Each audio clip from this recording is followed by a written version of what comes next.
जितेंद्र बाबू को सुपुत्र हेले आरब बाबू से आरब बाबूंकर ए जो मानसिक उत्सव भगवान नारायण को वर्ण कराई प्रभुंकर पूजा प्रदान करिसंती ताको दरबार रे बापा रे रामायण मध्य अच्छी हरिवंश पुराण रे अच्छी आमर शिव पुराण मध्य अच्छी। अच्छा कहीं बाबा रे कहीं माँ जनक नंदिनी सीता जिते राम ठाकुर सहित चली गले ससुर घर को राम सहित विवाह हो सारे जीवन थिबा जाए सीता माता वाल्मीकि आश्रम रहिले पारे सीता माता पाताली होई गले लवकुश जन्म होई गले किंतु बाहागर दिन आसिले दिन ठारू बापा घर जन्म स्थान को जाई ना रामायण हरिवंश पुराण मध्य को जिबा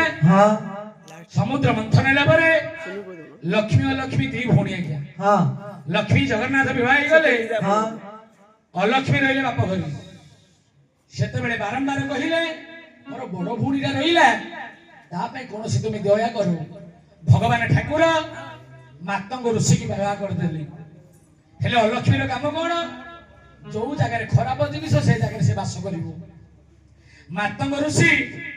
यज्ञ अनुष्ठान करबा समय रे से नानादी खराब विष्टा विष्टा आनी से घर रखिबो विष्टा बोई मातंग ऋषि की छाड़ी देले से गाँ गाँ रे जी ए ठाकुराणी रूप में पूजा पाउछंती एटा हरिवंश पुराण शिव पुराण को जिबा जेते बेले शिव पार्वती बाहागर गला परे दक्ष प्रजापति यज्ञ को लोडिलेनी यज्ञ कुंड रे मां सतीकर आत्माहुति थिला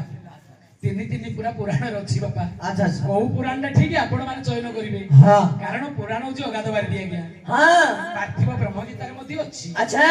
शिव सनक आदि मुनि माने याको ध्याय करूचंती जप ध्रुव मारतंड ध्याय हरि नाम लपा इले बेतु तत्व शिव सनक ध्रुव मारतंड प्रहलाद आज्ञा अक्लांत तपस्या करी मध्य प्रभुंकर रेणु पारी पाइलेनी आमे गुरु गुरु कोन दिविज विद्या शिखिजी बोली आपण आगर गाई दउची हम सेमिति किछि पंडित नो आज्ञा खाली आपण मानकर आशीर्वाद अछि बोली पुराण दिरा शिखिजो तो पालर आपण मागरे गाउछि माले एतोडा आमे ज्ञानी नै जे आपण पचार देला आमे कहि देले खुशी लागिबो सेडा किछि नै आज्ञा किंतु भगवान नारायण आ गोटे कथा जे पचारिलो से कथा रे गोटे कथा कहि दिबी भल कथा सुन तो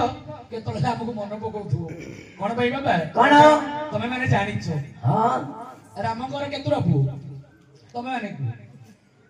दीटा बस ठीक कोन पॉइंट कहिछ लव कुश दीटा पु किंतु मु कहूची रामकर तीनटा पु की परी ए कथा तम मानकर कारण तम मानकर कार्य लागुची से कथा सुनी तो केतले मन पकेबो रामकर तीनटा पु कोन प्रकृत रे दीटा पु लवकुश दीटा पु सुंदर बगीचा रे खेलुचंती खेलिबा समय रे विभीषण जो त्रिजटा बुल्लुची आज्ञा अरण्य भीतर। अच्छा लवडु कुशड़ा आउरी सुंदर आज्ञा लवडु कुश सुंदर त्रिजटा बुली बुली गला देखिला रे पिलाडा एते सुंदर बोली ये तो राक्षसी। अच्छा अच्छा कुशड़ा को धरि लंका को पळेई गला देखंतु भलो भाबरे जेते बेले कुशड़ा को धरि लंका को पळेई गला वाल्मीकि ऋषि देखिले लभ गोटे अच्छी मो झील तो नदी आसिले पचारिबो मोर हाउ गोटे पुओ कुआडे गला बोली निजे वाल्मीकि ऋषि कले कोन कुशर गोटे पुओ जन्म कले भल भाबरे मने रख कुशर गोटे पुओ जन्म कले। अच्छा तार ना देले कुश ती भाई खेलुचंदी खेलिबा समय रे लंका रे प्रवेश होला त्रिजटा सेते बेले विभीषण राजा अछि विभीषण कहला त्रिजटा तो तो बाहागर करिलु। अच्छा ओडी आनिलु कुआड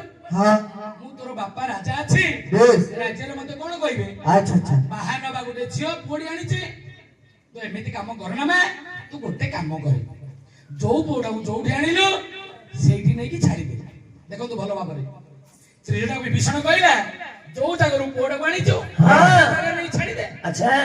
बापांगार कथा रे त्रिजटा गला कोन वाल्मीकि आश्रम को नहीं कुशड़ा को छाड़ी देला सेते बेले कुश को जन्म करचंदी कुशरू आज्ञा वाल्मीकि ऋषि ସେଇଠି ଦି ଭାଇ ଖେଳୁଛନ୍ତି ଇଏ ଚାଲିଗଲା ସେଇଠି ଦେଖିଲେ ତିନିଟା ଆକୁ ପଚାର ତୋ ନାଁ କଣ ମୋ ନାଁ କୁଶ ବାପା ନା ରାମଚନ୍ଦ୍ର ମା ସୀତା ତିନି ଜଣ ଭିତରେ ଘାଣ୍ଟ ଚକଟ ଲାଗିଲା ପ୍ରକୃତରେ କିଏ ବାଲ୍ମୀକି ଋଷି ଜନ୍ମ କରିଛନ୍ତି ଏ ଯୋଉ ନେଇଥିଲା ତ୍ରିଜଟା କୁଶ ଆଉ ସେ ଲୋଭ ଦୁଇ ଭାଇକି ରଖି ସୀତା ମାତା ରାମ ଧରି ଅଯୋଧ୍ୟାକୁ ଆସିଲେ ଏ ଯୋଉ କୋଷରୁ ତିଆରି ହୋଇଥିଲା ସିଏ କହିଲା ବାଲ୍ମୀକି ଋଷି ବାପା ମତେ ତ ଜନ୍ମ କଲ ମୁଁ ଏବେ ଯିବି କୁଆଡେ କୁହ ମୋ ଲେଖାଟା ମତେ ଏବେ ଦିଅ ସେମାନେ ଦି ଭାଇ ରାଜ୍ୟକୁ ପଳେଇଲେ ଅଯୋଧ୍ୟା ରାଜା ପୂଜା ପାଇବେ ମୁଁ ଯିବି କୁଆଡେ ସେତେବେଳେ ବାଲ୍ମୀକି ଋଷି ଆଶ୍ରମରେ ଆଶୀର୍ବାଦ ଦେଲେ କୁଶରେ ତୁ କୁଆଡୁ ଯିବା ଦରକାର ନାହିଁ ଆଜିଠାରୁ ତତେ ମୁଁ ଆଶୀର୍ବାଦ କରୁଛି ଜୀବନ ଥିଲା ଯାକ ସବୁ ଜାଗାରେ ପ୍ରଥମେ ତୁ ପୂଜା ପାଇବୁ ତେଣୁକରି ସେ ଦିନଠାରୁ ବ୍ରାହ୍ମଣ ମାନେ କୁଶ ବାଟିକା କରି ଆଜ୍ଞା ଅନାମିକା ଆଙ୍ଗୁଠିରେ ଧାରଣ କରୁଛନ୍ତି ପ୍ରତି ଶୁଭ କାର୍ଯ୍ୟରେ କୁଶକୁ ପ୍ରଦାନ କରିଛନ୍ତି ଆଜ୍ଞା ହଉ ସରିଲା ତମକୁ ବିରାମ ଦବା ଭଗବାନଙ୍କ ଦରବାର ଆଜ୍ଞା ଆରେ ନିସ୍ତରିଲୁ ସତ୍ୟନାରାୟଣ ଆସ୍ଥାନରେ ମହାପ୍ରଭୁ ହୁଅ ବିଦ୍ୟମାନ ଦୂରେ ଦୂରେ ଲେଖା ଦେଲେ ଗାଛେ ଗୁଆ ରାଜାଙ୍କ ଲୋଭରେ ମାର ବାଟି ଚାମୁଣ୍ଡିଆ କଉବା ହଜାର ବାଣ କଉବା ସୁପାରି ପଞ୍ଚାବାକା କରିଣରେ ମିଠେଇ ସିରିନି ନୂତନ ଭାଣ୍ଡତେ ଭରି ଆନନ୍ଦି ଜମଣି ନାରାୟଣ ମନ୍ତ୍ର ସିରିନି ପୂଜିଲେ ପୂଜା ଶେଷେ ପ୍ରସାଦକୁ ଦେଲେ ସଭାଗାରେ ରାତିଆ ଖାଇଲ ତ ବସିଲ ଶିବରେ ଯେତେ ଦେବା ଦେବୀ ଆମେ କରିଛୁ ବରଣ ଯାଅ ଦେବା ଦେବୀ ଆପଣ ଭୁବନ ଭାଗୀରଥୀ ବାବୁ ନାମେ ଚଢାଇଲୁ ଦଣ୍ଡା ଆନନ୍ଦରେ ନାରାୟଣ କରିଥାନ୍ତୁ ଥଣ୍ଡା ଜିତେନ୍ଦ୍ର ବାବୁଙ୍କ ନାମେ କରୁଛୁ ଆଶୀର୍ବାଦ ଦେଇଥାନ୍ତୁ ସତ୍ୟନାରାୟଣ ମାରବ ବାବୁଙ୍କ ନାମେ ଚଢାଇଲି ଧଣ୍ଡା ଆନନ୍ଦରେ ନାରାୟଣ କରିଥାନ୍ତୁ ଥଣ୍ଡା ଦୀପକ ବାବୁଙ୍କ ନାମେ କରୁଛୁ ଆଦର୍ଶ ବାବୁଙ୍କ ନାମେ କରୁଛୁ ଆଶୀର୍ବାଦ ଦେଇଥାନ୍ତୁ ସତ୍ୟନାରାୟଣ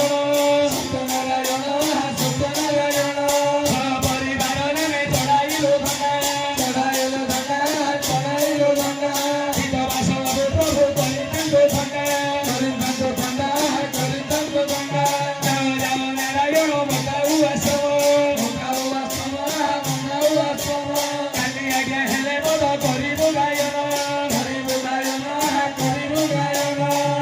ଦିନ ଜନ ଶରଣ ରକ୍ଷଣ ମହାବାହୁ ସମ୍ପୂର୍ଣ୍ଣ ସାଗରେ ବୀର ଦରବାରେ ଆନନ୍ଦରେ ଯଶର ହରିବୋଲ ହୁଳହୁଳି ଦିଅ ଏହି ସୁଭାଷନଗର ଦ୍ୱିତୀୟ ଲାଇନ ରଗଳିର ଭାଗୀରଥୀ ବାପାଙ୍କ ସପରିବାରର ପଡ଼ୋଶୀ ଶିକ୍ଷକ ଶିକ୍ଷୟିତ୍ରୀ ସାହି ପଡ଼ିଶା କୁନା କୁନି ଭାଇ ଭଉଣୀଙ୍କର ତାଙ୍କର ବନ୍ଧୁବର୍ଗଙ୍କର ସପରିବାରର ସର୍ବ ଦୁଃଖ